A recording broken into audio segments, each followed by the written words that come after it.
World News Today, brought to you by the Admiral Corporation, makers of Admiral Radio, America's smart set. By shortwave broadcast, direct from important overseas stations, as well as leading news centers of our own country, CBS correspondents are waiting to bring you a complete report from the world's political and battlefronts. But first, here's Doug Edwards. American troops have captured San Pietro, one of the strongest points in the German winter line across Italy. Reports from the front describe the battle as one of the bloodiest of the war. In Russia, the Germans report heavy fighting near the Polish frontier in White Russia.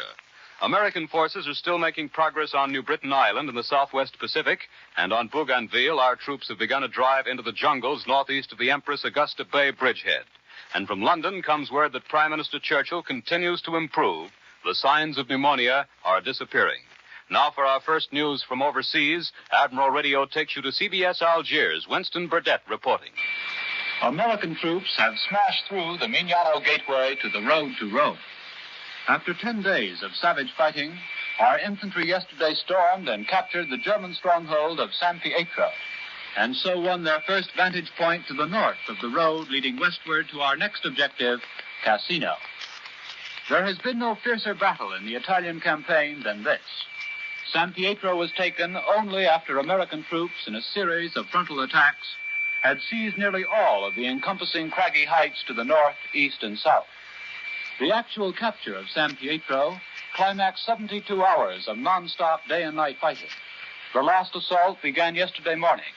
By 1 o'clock in the afternoon, after a downpour of Allied bombs and shells had shattered the last German defenses, our infantry and tanks went crashing into and around the village and through the defile westward. San Pietro is now a heap of smoking rubble, pulverized by artillery fire, mortar fire, and every other kind of fire that has been pouring into it from our batteries on the heights. Latest reports say that we are pushing our patrols well forward and are now threatening San Vittore 2.5 miles to the west. Our troops have opened the door to the wide, flat Liri Valley, and they have won one of the decisive battles of the war in Italy. Behind the fighting lines in Sicily, the United States Army Counterintelligence Corps has turned up one of the best fascist underground stories of the Italian occupation. 15 young men and 1 woman are under arrest at Trapani for taking part in what is officially called a plot to organize the rebirth of fascism. On October 14th, our intelligence agents saw posted on various buildings in Trapani tiny mimeographed bulletins denouncing President Roosevelt and claiming lack of bread, clothes, and work. The manifestos ended with the words, "Long live revolutionary Sicily." The plot behind the manifestos was revealed by a Sicilian informant who wrote a letter in pidgin English to the Intelligence Corps giving the names of all the persons who were later arrested. The self-confessed leader of the group is Cataldo Grammatico, 20-year-old university student. 13 of his fellow conspirators confessed. Acts of sabotage and wire-cutting since the Allied occupation were admitted. Quantities of Italian army equipment, arms and ammunition, propaganda leaflets, and copies of radio harangues by Hitler were seized. Signed confessions revealed a plan to stage an armed uprising. Most of the arrested persons are students. As conspirators, they seem to be amateurs. As a conspiracy, this was a fairly easy nut for the Intelligence Corps to crack. What will be much harder will be to re-educate a generation of young Italians who know of nothing better to live for than Mussolini's fascism. I return you now to CBS in New York. More news in just a moment, but first here is Warren Sweeney with a word from Admiral Radio. On previous Admiral programs, you've heard many stories of the deeds of our fighting men. Stories of the uses these men are making of the electronic instruments now being turned out at top speed at both great Admiral plants. But today, Admiral would like you to hear a letter, one that might have been written by almost any boy in the service. There's no need trying to tell you that this Christmas is not going to be different, for it is. A lot different. But no matter where we may be, there's one thing you can be sure of. Every one of us will be thinking of home, and the Christmas he imagines is being celebrated there. Of course, we realize that things aren't the same for you at home either. Shortages, people working harder than ever before, vacant chairs, like mine. But even so, the Christmas we like to think you'll soon enjoy is the one we knew, just as it was, without any changes. I think most of us out here would like to know that you at home are carrying on just as if we were with you, and I just stepped out to the corner for a minute. Yes, these are thoughts that will probably be in many a boy's mind at this time, our third Christmas at war. And Admiral joins in their unvoiced hope that by the time another Christmas rolls around, there will be no need for pretending that our boys, now scattered at the far corners of the earth, will be home with us again, that the workers at the Admiral plants will be devoting their efforts to peacetime production, to the building of the new Admiral, America's smart set. Now, here once again is Doug Edwards. The German radio continues to furnish news on the fighting in Russia. Berlin reports full-scale battles in the naval area of White Russia. And dispatches from Stockholm say the Germans regard the situation as extremely serious.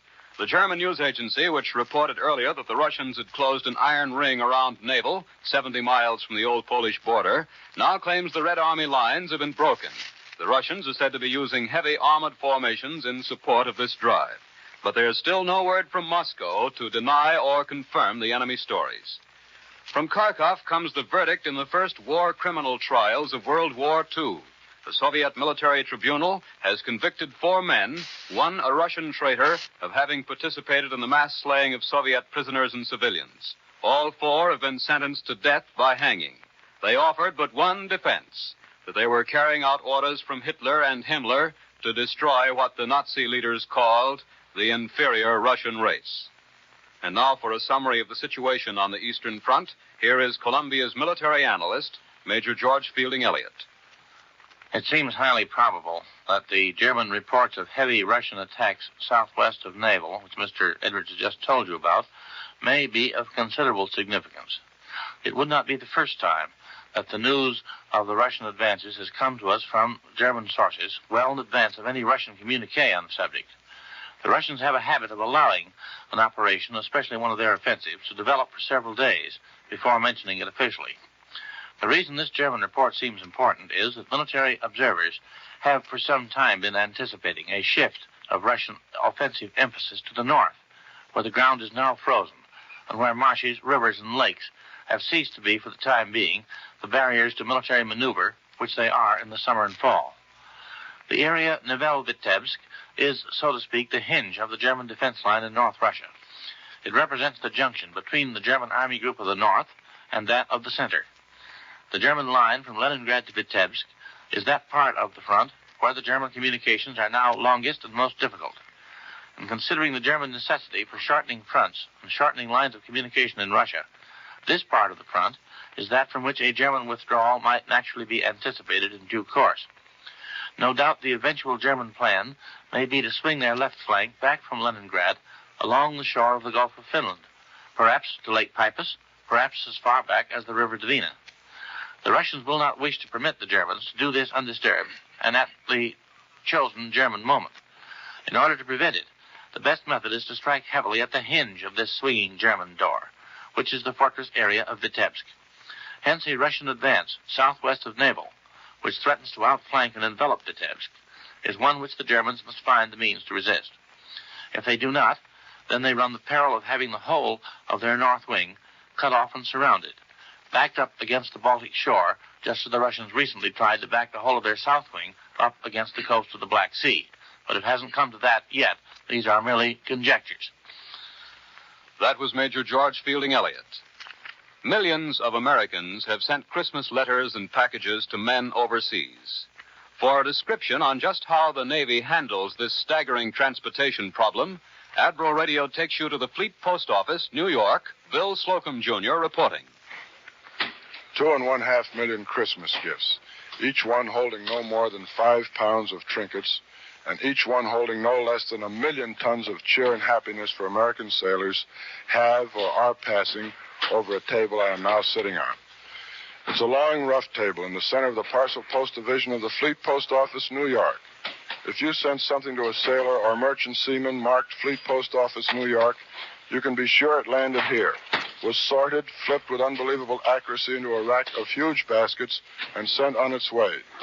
If you, and some 50,000 of you did, rapid badly, you can be sure your carelessness was greeted with appropriate comment and then slowly, painstakingly corrected by sweating sailors who repacked your parcel. Normally 400,000 letters clear here daily and 25,000 parcels.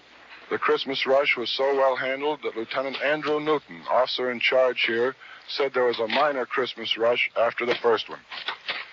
V-mail, airmail, first-class mail, and parcels headed for men at sea come here from the post office. There's a tiny office here that bears a legend, "Please keep out." I knew it was important because it was the first official please I had ever seen in the Navy. And this tiny office is the location of every single ship in the United States Navy. It is the heart of the entire operation here. A few men, and very few, have access to that office. Incorrect addressing is the post office's biggest headache. Downstairs, dozens of waves are attempting to list the correct addresses of every officer and enlisted man in the Navy. But there are almost 2.5 million men in our Navy, and the New York office alone lists 2,500 J. Smiths, 500 James Smiths, 4,500 assorted Joneses. And that's not counting officers. Strange things happen here. The parcel post wrappers are hard to surprise, but among their more recent major shocks were 2 quarts of ice cream, or rather 2 X-quarts of X-ice cream, mailed to Bizerti, a pair of dead trout bound for England, and a very live queen bee destined for a Navy lieutenant in Africa.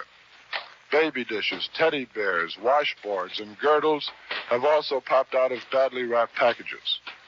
I am solemnly assured that never in the history of Fleet Post Office, New York, has a bottle of anything alcoholic been found except hair tonic. Plenty of bolognas and historic cheese, though. Fleet Post Office is thorough. To make sure there is no hitch, it had a code number assigned to Casablanca and Naples many, many months before they were necessary. They already have a code number assigned to Tokyo, but they won't tell me the number. Seems they picked a year for the code, and they don't want to sound too optimistic. Now back to Admiral Radio. London announces today that Prime Minister Churchill continues to improve in his sickbed somewhere in the Middle East. An official bulletin says Mr. Churchill's temperature has returned to normal and the signs of pneumonia are disappearing. It's generally agreed that the Prime Minister will need quite some time for recuperation. And London papers suggest that Mr. Roosevelt may become the traveler for the next big Anglo-American war conference. London newspapers are also paying quite some attention to the matter of a second front, and they have a new suggestion on just who will lead that drive across the Channel. First, unconfirmed reports in both Washington and London had General Marshall in the driver's seat. More recently, after the Tehran conference, we began to get reports that not Marshall, but Eisenhower would be the top man. And now London papers suggest that the Allied leader will be a Briton, not an American. And as the 2 most likely candidates, they name General Sir Harold Alexander, Chief of Allied Ground Forces in the Mediterranean War Zone, and General Sir Henry Maitland Wilson, the Allied commander in the Middle East. American forces in the Central Pacific are preparing their bases in the Gilberts and continuing to attack Jap strongholds in the Marshalls. For a report on this war zone, Admiral Radio takes you to CBS Pearl Harbor. Webley Edwards reporting. Civilians and men of the armed forces in this long, blacked-out, dimmed-out place got a Christmas present from the military governor this morning. Effective tomorrow night and every night, lights, wonderful, bright lights, until 10 p.m. After that, inky blackout as usual. In New Britain, American troops have further consolidated their gains on the recently occupied Alloway Peninsula and have captured Umtigalo village, it is announced. As Christmas week moves into the Pacific War area, the situation out here is one of growing pressure on the Japanese. The occupation of the Gilbert Islands placed a tension spot on his outer defenses. Thereafter, he's been jabbed steadily in the Marshalls north of the Gilberts by clock-like 7th AAF raids and by one jolting fleet raid by task forces in strength. And then the Pacific Fleet further added to the tension by probing deep inside his outer defenses 11 days ago to bombard Nauru Island. The 7th AAF raids have continued thereafter in the Marshalls, drumming in with big liberators to drop no great bomb tonnages due to the flight distances, but eternally hammering away. And now, just as the whereabouts of the Pacific Fleet must be giving the Japs the jitters, the fleet has not officially been reported since the Nauru bombardment December 8th. American forces have jabbed into the Jap defense rim to add pressure at still another point on this Holloway Peninsula of New Britain Island, the same island where the big harbor of Rabaul is located. And over across from Rabaul on the other side, the pressure continues with the fighting on Bougainville Island. 4 weeks ago today on this same broadcast, Brigadier General William J. Flood, Chief of Staff of the 7th AAF, said prophetically, "Spread 'em out and sock 'em" looked like a good motto for the Central Pacific. Even as he said it, Admiral Nimitz' big Pacific Fleet forces were going into the Gilberts. Since then, the spread 'em out and sock 'em policy has spread indeed through most of the Central, Southwest, and South Pacific, with pressure against the Jap built up until it breaks through again to touch him in another vital spot, as was done in the Gilberts. This is Webley Edwards at Pearl Harbor. I return you to Admiral Radio in New York.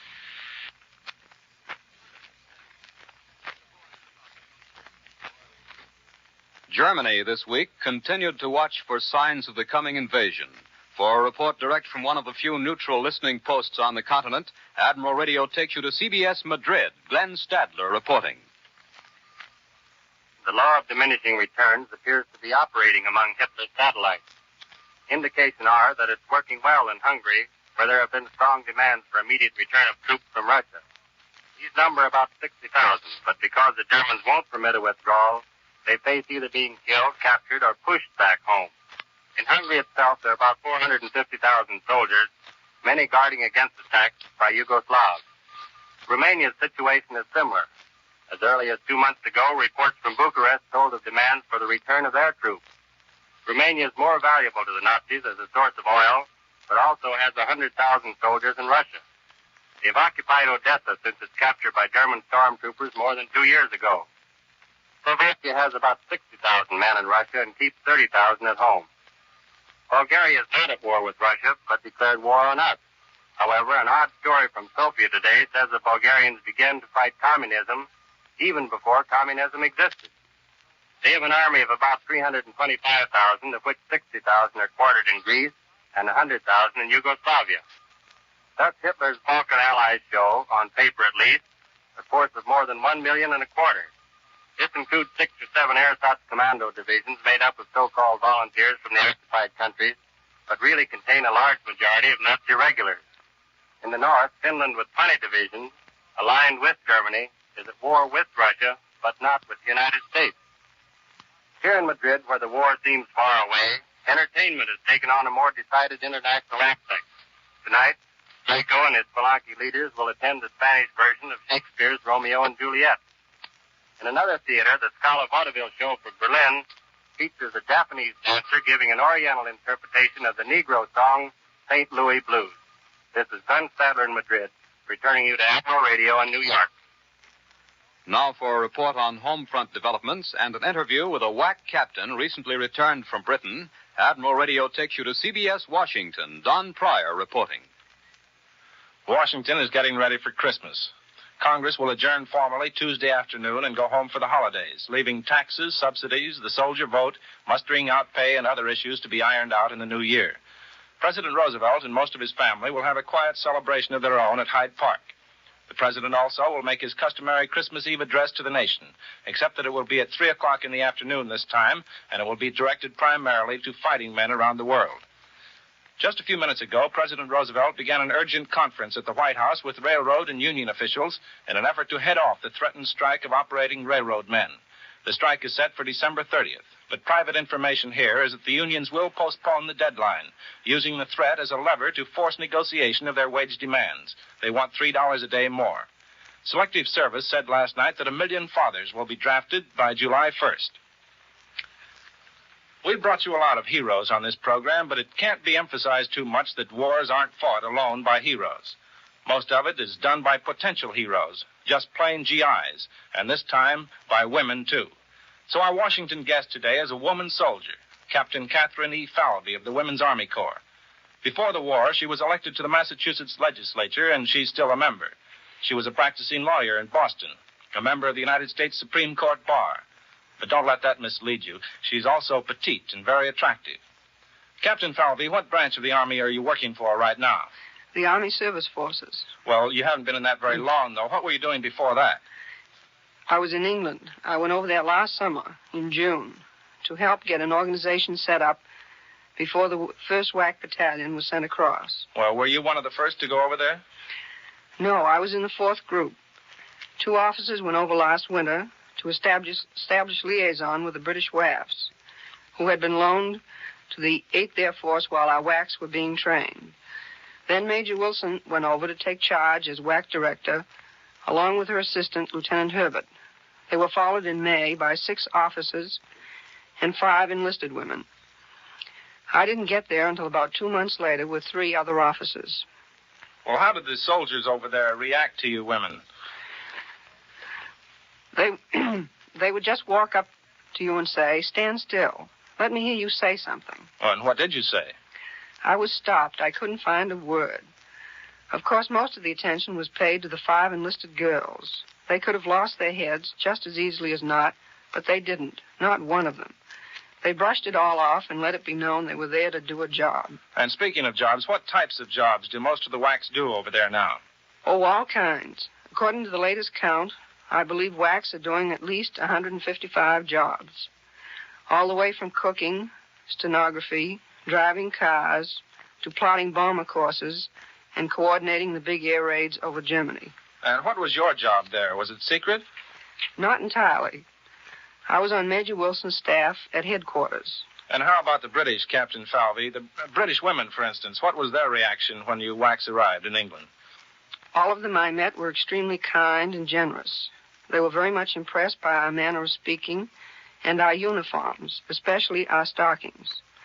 They also wore rayon, and they couldn't believe that ours were rayon and not silk, and just plain GI rayon, too. As for the British people as a whole, you can tell by their faces they have gone through an ordeal. Well, I wish we had time for more details. Captain Falvey says that America needs a lot more women in the Army. Each one of them can take over a vital Army job, and the Army can use hundreds of thousands of them.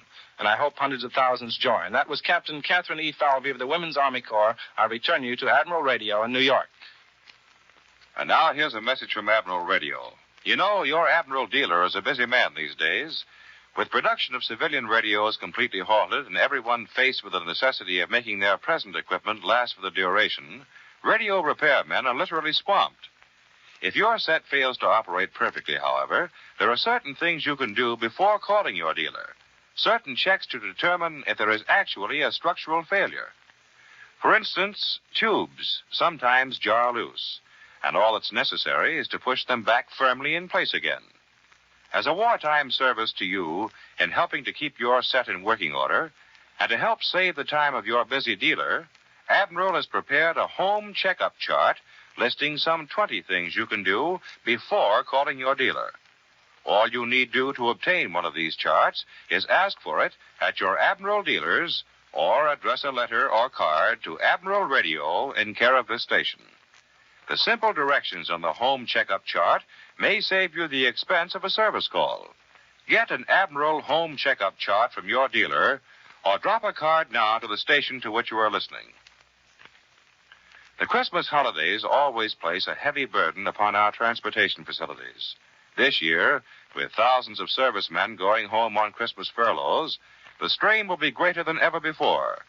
Let's give these boys a personal priority on the available space in our buses and trains. Don't travel unless your trip is vital to the war effort. Those who must travel will find little pleasure in it. Trains will be crowded, many will have to stand. But more important than this, one casual, unnecessary pleasure trip may be the cause of some serviceman failing to see his family for the last time before going overseas. If a vacation is necessary, wait until after the middle of January before leaving. World News Today is brought to you each Sunday at this hour by the Admiral Corporation, makers of Admiral Radio, America's Smart Set. Be sure. World News Today by shortwave, direct from leading news centers of the world. This is the Columbia Broadcasting System. The WBBM Air Theater, Wrigley Building, Chicago.